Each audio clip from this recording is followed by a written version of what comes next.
Par exemple, donc, on prend au hasard comme ça l'évangile de Matthieu, puisque c'est le premier et que c'est l'un des plus fournis, on pourrait dire.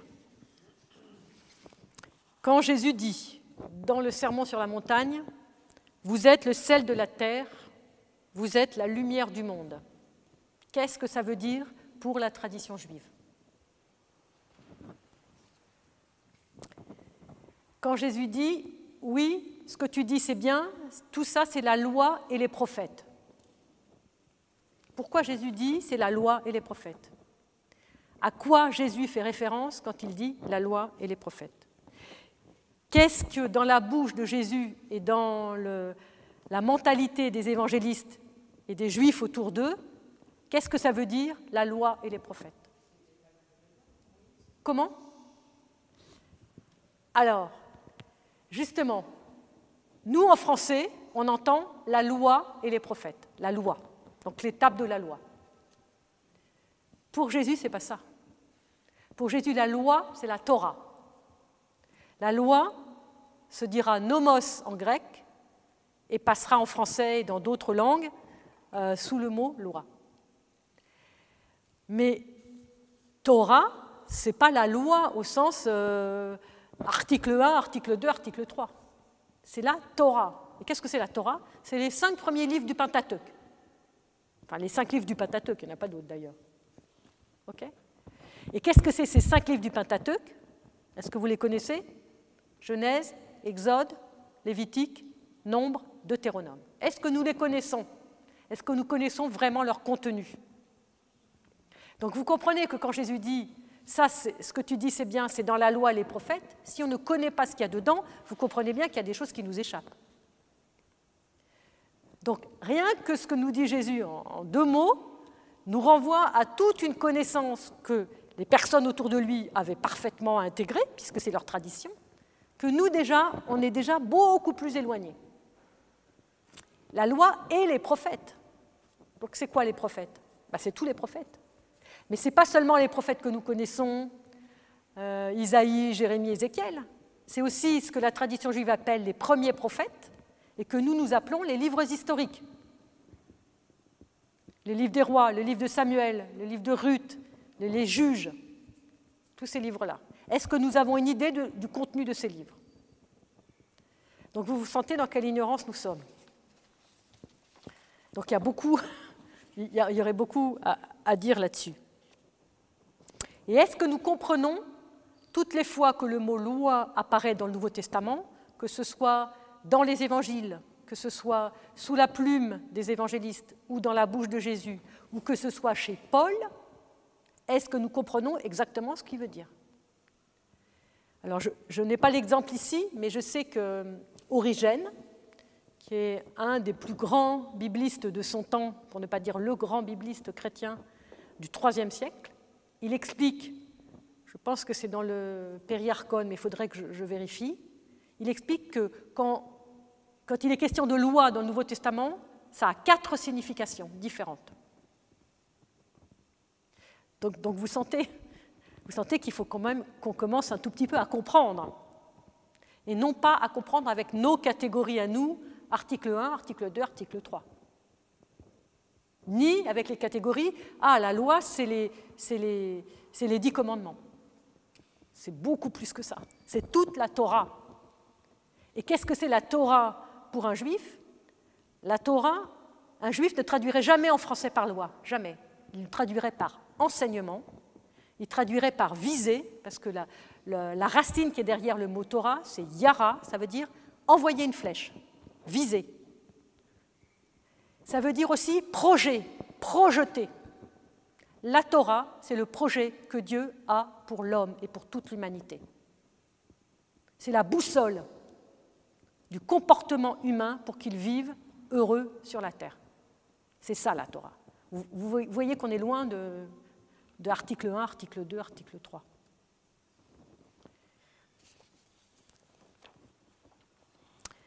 Quand, en Matthieu 12, les pharisiens s'en prennent à Jésus parce que ses disciples arrachent les épis de blé, un Shabbat. Est-ce que nous savons quelles sont les règles du Shabbat? Est-ce que nous savons si c'est autorisé ou si c'est pas autorisé? Est-ce que nous connaissons à l'époque les règles qu'ils avaient à ce sujet?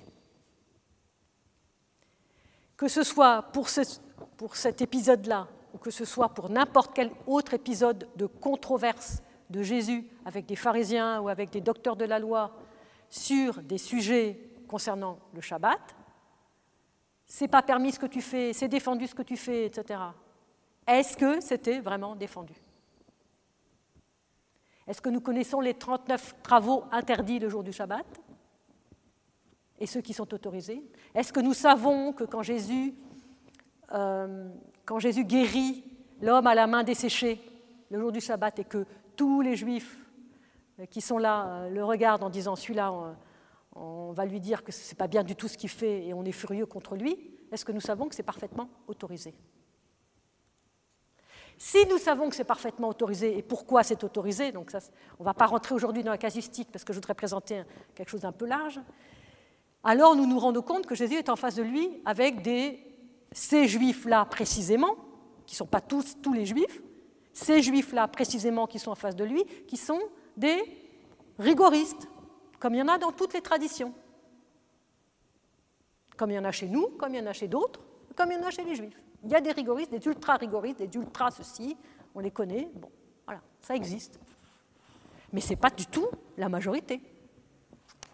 Et donc la question qu'on peut se poser, pourquoi l'Évangile nous montre le plus globalement possible, le plus couramment possible, des Juifs rigoristes? Donc ça, c'est une question qu'il faudrait se poser. Et à chaque fois que nous lisons quelque chose sur les controverses de Jésus avec d'autres, il faudrait toujours se poser la question. Qu'est-ce que c'était la règle? Est-ce qu'il y en avait une? Et est-ce que nous savons que nous avions à l'époque, comme nous l'avons jusqu'aujourd'hui, différentes manières de vivre la même règle et différentes écoles? Des écoles qui disent une chose, des écoles qui disent autre chose. Et notamment les deux célèbres écoles qui s'appellent l'école de Hillel et l'école de Shammai. Très célèbres, qui étaient toujours en contradiction les unes avec les autres, et qui étaient juives ensemble et qui s'entendaient très bien, et ils avaient même le droit de se marier entre disciples des deux écoles. Donc ça veut dire que ça marche. Et pourtant, ils n'étaient jamais d'accord. Donc pourquoi avons-nous durci, entre guillemets, ces désaccords? Puisque ça faisait partie de ce qu'on appelle, dans la tradition juive, la marloquette, ou le pilpoul. On discute, on n'est pas d'accord, on discute. Voilà. Et parfois, on discute et on dispute un peu, mais on est frères.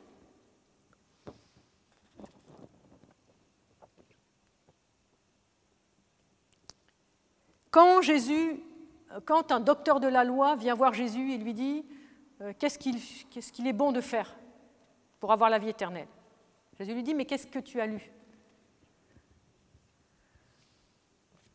Donc dans la loi, il est écrit, tu aimeras le Seigneur ton Dieu de tout ton cœur, toute ton âme, toute ta force, et ton prochain comme toi-même. Qu'est-ce que c'est dans la tradition juive, ces deux assertions? Ces deux assertions dans la tradition juive sont le résumé de toute la loi, de toute la Torah. C'est le résumé.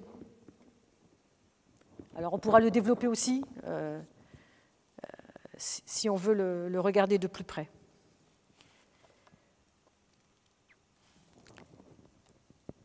Et ensuite, dans je crois que c'est chez Marc, Jésus lui dit, mais tu as lu ça, tu as lu. Qu'est-ce que tu lis dans la Torah? Qu'est-ce qu'il y a d'écrit et comment lis-tu? C'est chez Luc. Qu'y a-t-il d'écrit et comment lis-tu? Est-ce que les évangélistes, ils ont beaucoup de parchemins et beaucoup de temps à perdre pour se répéter, pour dire deux fois la même chose? Qu'y a-t-il d'écrit? Comment lis-tu? Alors ça, c'est fondamental, parce que tous les exégètes et tous les gens qui connaissent un tout petit peu savent que Jésus est en train de dire qu'est-ce qu'il y a d'écrit dans la Torah, comment lis-tu, c'est comment tu interprètes, c'est-à-dire à quelle école d'interprétation tu appartiens. Quelle est ta tradition orale? Et si on pousse un tout petit peu plus loin, et peut-être que pour certains d'entre vous, vous le savez, mais il y en a peut-être beaucoup qui ne savent pas, la tradition orale de Jésus était la tradition pharisienne. Pharisienne. La preuve, c'est que les pharisiens viennent vers lui et l'appellent rabbi. Donc il est bien considéré comme un rabbi parmi les autres. Même si, à certains moments, il va se distinguer parmi ces pharisiens par un excès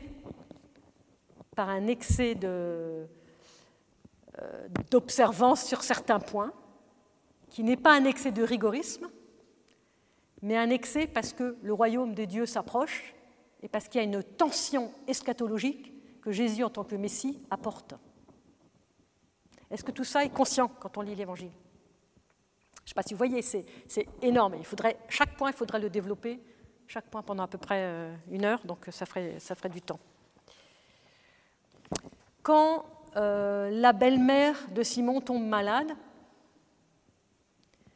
et que Jésus la guérit, qu'est-ce que c'est que cette belle-mère de Simon ? Combien de fois y a-t-il le mot belle-mère dans le Nouveau Testament ? Et à quelle belle-mère cela fait référence ? Il n'y a qu'une belle-mère dans toute l'écriture juive. Il n'y en a qu'une. C'est un mot qui est extrêmement rare. C'est la belle-mère de Ruth, la Moabite. De Ruth, la Moabite. Donc il y a forcément un lien. Il n'y a qu'une belle-mère dans le Nouveau Testament, c'est celle de Simon, à part le petit épisode, la bru contre sa belle-mère, le fille contre sa mère. Bon, à part cet épisode, mais ça n'est pas une personne précise, c'est juste des noms de famille, d'appartenance familiale. Il n'y a qu'une belle-mère dans le Nouveau Testament, c'est celle de Simon. Et il n'y en a qu'une dans l'Ancien, c'est celle de Ruth. Il n'y aurait pas quelque chose à voir entre les deux ? Donc ça serait très intéressant d'aller voir. On pourrait faire aussi une étude là-dessus. Un autre critère très important, puisque j'y suis, si vous ne comprenez pas quelque chose, que ce soit dans l'un ou dans l'autre testament, allez voir ce que l'on dit dans l'un ou l'autre. Parce qu'il y a des mots rares, il y a des expressions rares, et l'un éclaire l'autre, toujours. Tous les saints-pères vont le dire, le nouveau éclaire l'ancien, l'ancien éclaire le nouveau. Et quand on ne comprend encore pas ce qui se passe, allons voir la première fois que l'expression est dite dans la Torah, dans la Bible. La première fois. Et là, nous avons la clé. Très souvent, nous avons la clé pour tout le reste de la Bible. Faisons cet effort, ce n'est pas très compliqué. Il suffit d'avoir une concordance. On a tous des concordances maintenant, avec Internet. Quand Jésus guérit le lépreux, en Matthieu et en Marc, il va lui dire « Monte toi au prêtre et offre le sacrifice prescrit par Moïse. » C'est-à-dire, par Moïse, ça veut dire quoi le sacrifice prescrit par Moïse ? C'est-à-dire par la Torah de Moïse, c'est-à-dire par la Torah. Donc Jésus guérit, mais il faut qu'il offre le sacrifice, le lépreux. Donc Jésus, il est bien dans l'observance de son peuple.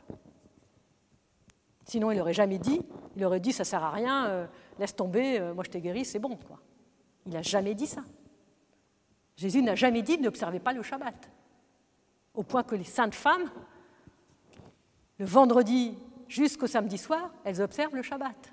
Et Jésus ne leur a jamais dit. Si Jésus leur avait dit, vous pensez bien qu'elles seraient allées au tombeau bien avant la pointe de l'aube du dimanche. Donc, quelles sont nos idées sur cette observance du Christ et de Jésus dans son humanité que l'on a alors qu'on a l'Évangile sous les yeux et que si on regarde avec attention, on voit bien qu'il y a une observance qui est quand même tout à fait magnifique. Que signifie l'expression « fils de l'homme » ? Je vous fais un grand tableau là, je brasse, il faudrait chaque point, mais c'est juste pour que quelque chose se réveille dans nos oreilles. À chaque fois que Shabbat, pharisien, fils de l'homme, belle-mère, que ces mots apparaissent dans les évangiles, à chaque fois, posons-nous la question. Qu'est-ce que ça veut dire, fils de l'homme ?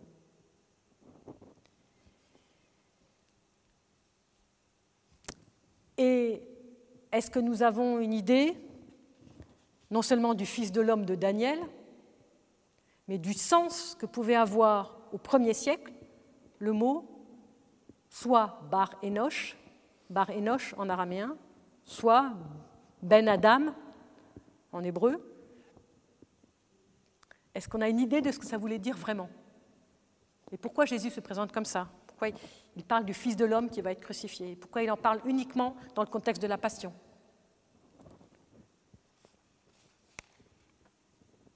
Est-ce qu'il n'y aurait pas une dimension eschatologique dans cette expression?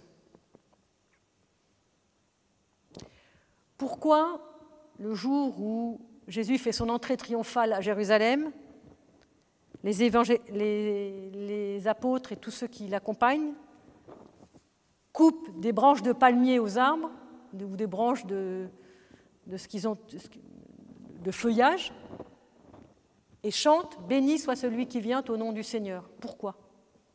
Ils auraient pu trouver une autre phrase. Pourquoi cette phrase-là? À quoi elle fait référence?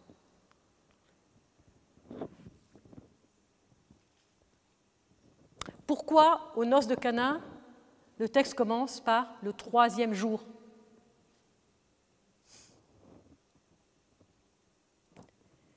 Est-ce que nous savons que les noms des jours de la semaine en hébreu se disent Yom Rishon, 1er jour, Yom Sheni, 2e jour, Yom Shlishi, 3e jour, Yom Revi'i, Yom Ramishi, Yom Shishi et Yom Shabbat. Et Shabbat. C'est quoi ce 3e jour? C'est le jour où, normalement, on se marie. Le mardi, c'est le jour où on se marie. Tout simplement. Alors, bien évidemment, pour un chrétien, le 3e jour, ça va être un au-delà de ça. Mais on se marie le mardi. Le mardi, parfois le mercredi. C'est le jour... voilà, c'est comme chez nous, en principe, on ne doit pas se marier le samedi, ni les veilles de fête. Voilà, chez nous, il y a des jours où on ne se marie pas, et chez eux non plus. Chez eux, on ne se marie ni le vendredi, ni le samedi, c'est sûr. Donc, ça a l'air de rien, mais c'est très intéressant de savoir qu'est-ce qui se passait le mardi habituellement ou le mercredi. Parfois, c'était le mercredi, c'était reporté. Bon, il y avait des coutumes aussi, des coutumes un peu différentes. Bon, peu importe, mais... Quand saint Jean nous dit au chapitre 7, la fête juive des tentes était proche. Qu'est-ce qui se passe le jour de la fête des tentes? Et quand à la fin du chapitre, le dernier jour de la fête, Jésus s'écrie, qu'est-ce qui se passe le dernier jour de la fête des tentes? Comment s'appelle ce jour? Le jour qui s'appelle Hoshana Rabbah, qui est un jour très particulier où il se passe des choses très particulières et très intenses sur le plan eschatologique et messianique.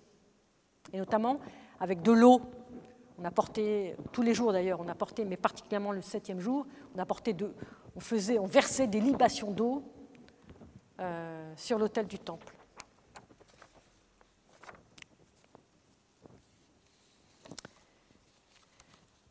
Concernant par exemple la rencontre des Sadducéens dans l'évangile de Marc au chapitre 12, la rencontre des Sadducéens avec Jésus, avec l'histoire de cette femme aux 7 maris. Une histoire totalement abracadabrante, entre guillemets. Vous connaissez une femme qui a eu 7 maris et qu'ils étaient tous frères. Donc cet aspect, excusez-moi, abracadabrant, c'est ce qu'on appelle un cas de casuistique dans la tradition juive. Les rabbins ont trop discuté d'un cas qui n'a jamais existé, qui n'existera jamais, mais au cas où. Non seulement au cas où, mais si jamais on peut envisager un cas comme ça, alors qu'est-ce qu'il faut décider? Mais c'est comme ça pour toutes les questions. Pour ceux qui connaissent un peu le Talmud, c'est... voilà. Donc c'est un cas de casuistique, tout simplement. Et ce cas de casuistique est poussé, j'ai envie de dire, à l'extrême,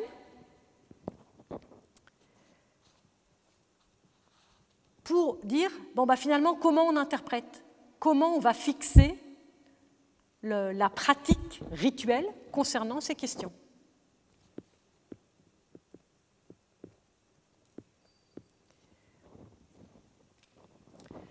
Donc tout ça est très important parce que nous constatons notre grande ignorance, d'une part, et d'autre part, l'incarnation de Jésus dans son peuple.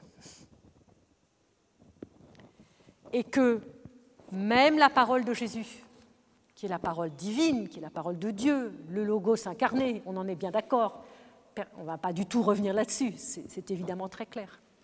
Même Jésus, Logos incarné, Verbe du Père, parole du Père, même sa parole, elle n'est pas tombée du ciel. Puisqu'il a voulu entrer dans notre incarnation, il a voulu entrer dans une tradition et l'épouser entièrement.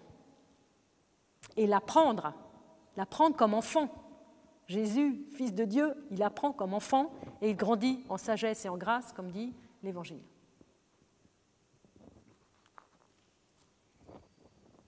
Donc sa parole est inscrite dans un enseignement juif et c'est une parole juive.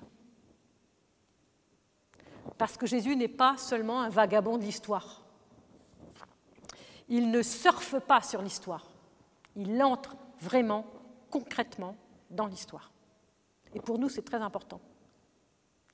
Parce que c'est bien parce qu'il est entré dans une histoire précise qu'il peut aujourd'hui nous rejoindre dans notre histoire précise, qui n'a rien à voir, mais qui est la nôtre. Donc il y va de la véracité de l'incarnation. Et ça, c'est fondamental, parce que ça fait partie de notre foi. Quand il s'adresse aux Juifs, il prend leur langage, il a leur esprit, et il s'adresse à eux, sachant tout le background qu'ils ont.